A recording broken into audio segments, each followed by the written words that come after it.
जय हिंद, जय महाराष्ट्र.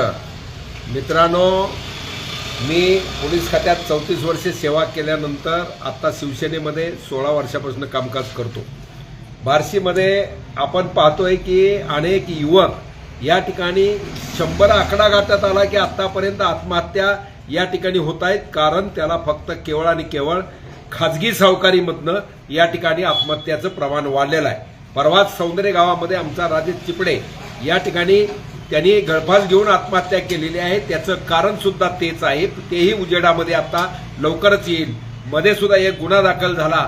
अनेक गुन्हे दाखल करत असताना AR जे आहेत DDR मार्फत यामध्ये का त्यांचं मत घ्यावं लागतं पोलिसाला की ह्याच्याकडे कायदेशीर लायसन आहे का, एवढंच त्या मतामागचं कारण असतंय.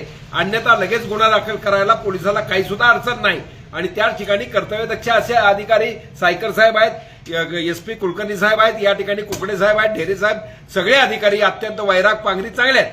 माझं असं म्हणणं आहे की या ठिकाणी जेवढे अर्ज पेंडिंग असतील केवळ AR कडून काय आलं नाही म्हणून त्या ठिकाणी न थांबता एक्स्टॉर्शनचे गुन्हे दाखल करा, जबरी चोरीचे दरोड्याचे गुन्हे दाखल करा.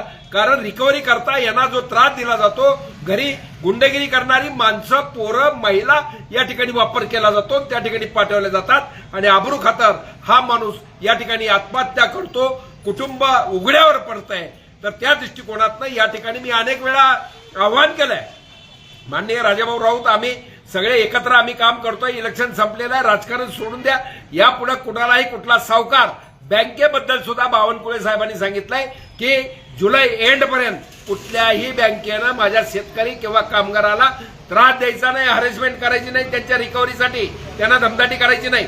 या पद्धतीचं बावनकुळे साहेब सुद्धा बोललेले आहेत. त्याचप्रमाणे या ठिकाणी जे खाजगी सावकार असतील डायरेक्ट मोका लावा, त्याला तो सावकारी करायचा अधिकारच नाही आहे. आणि मग असं असताना माणसाचा जीव गेल्यावर कारवाई करण्यापेक्षा prevention is better than cure, त्या पद्धतीनं या ठिकाणी कारवाई होणं गरजेचं आहे. पोलिसात सगळ्याचा बाप असतो गुन्हेगारी क्षेत्रामध्ये. त्या एरियाचा जो अधिकारी आहे त्या अधिकाऱ्याशिवाय दादागिरी कुणी करायचं कारणच येत नाही.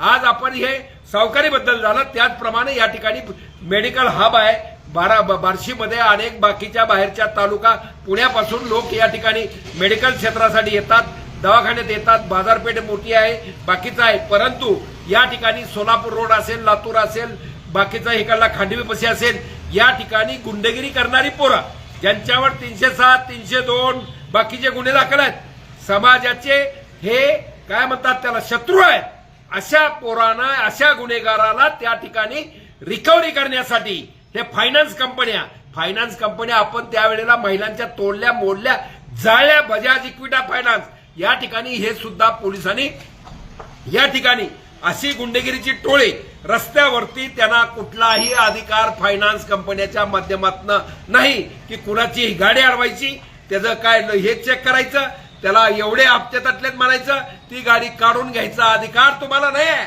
392 2 पोरं असतील किंवा 4च्या आतमध्ये असतील 392 गुन्हा दाखल झाला पाहिजे. 5 पोरं असतील त्याच्यावर असतील दरोड्याचा गुन्हा दाखल झाला पाहिजे. कुठल्याही फायनान्स कंपनीला या ठिकाणी असा करण्याचा अधिकार नाही. कोर्टातनं त्यांनी काय असेल ते त्या वैयक्तिक त्या गाडीबद्दल, त्या व्यक्तीबद्दल, त्या फायनान्स म्हणजे ह्याच्या कर्जाबद्दल ऑर्डर घेतली पाहिजे. ह्याला इथं बाकीच्या गाड्या अडवल्या जातात. माणूस बायको बरोबर आलेला असतो, लेकरं शाळेत सोडायला आलेला असतो, इथं मेडिकल करता एक पेशंट ऍडमिट असतो, त्याला बघायला आलेला असतो, त्याला काही औषधं किंवा दशमी पुरवायला इथं घेऊन आल्यावर ह्याने पार जणू काय जाळ्यात पकडल्यासारखं पकडायचा, 2-4 तास खेळवायचा, बाया माणसं उभा, महिला उभा, मुली उभा, आणि पुन्हा काय होतंय का बघायचं, पैसा अडका, परस्पर काय 2-5 हजार दिले की त्याला सोडून द्यायचा.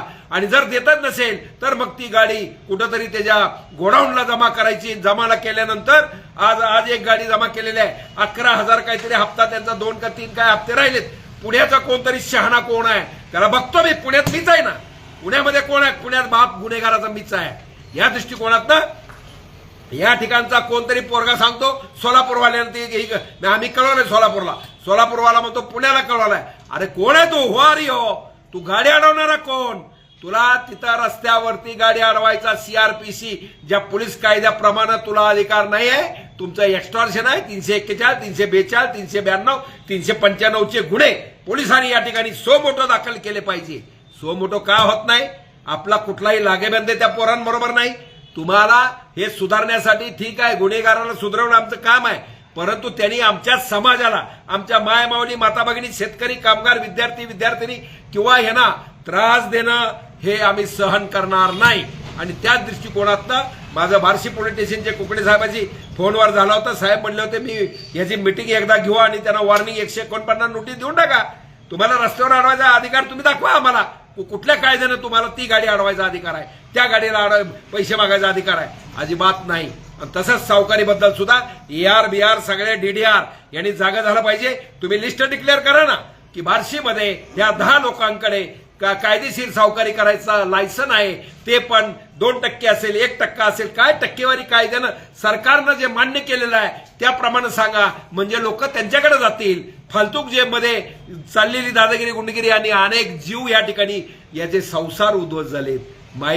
काय आईचा लेकरू गेलाय, एखाद्या महिलेचा पती गेलाय, मुलांचा बाप गेलाय. हे कवा तुमचं हे थांबणार? आणि थांबवायचं काम, पुण्याईचं काम माझा पोलीसवालाच करू शकतो, माझा तहसीलदारच करू शकतो.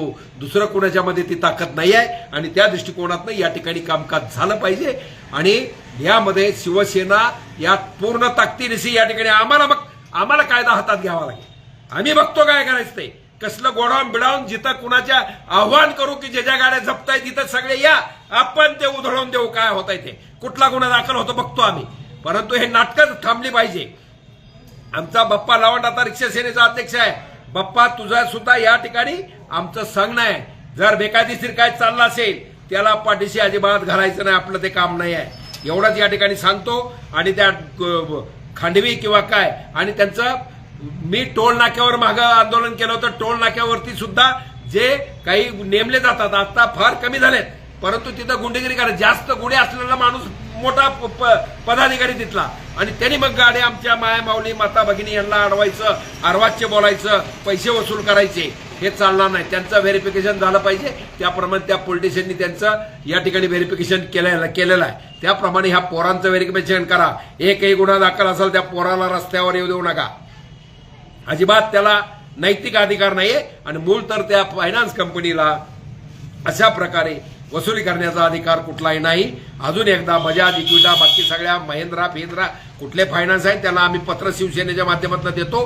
आणि जर हे चालूच राहिलं तर मात्र आम्ही कायदा हातात घेतला तर ते पोलिसाचा अपयश असेल, असं मला या ठिकाणी सांगायचंय. पत्रकारांनी सुद्धा ही बाजू थोडी लावून धरली पाहिजे.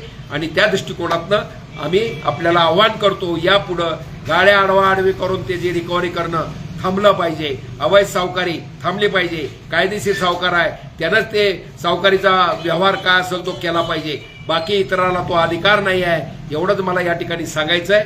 एवढंच बोलतो आणि थांबतो. जय हिंद, जय महाराष्ट्र.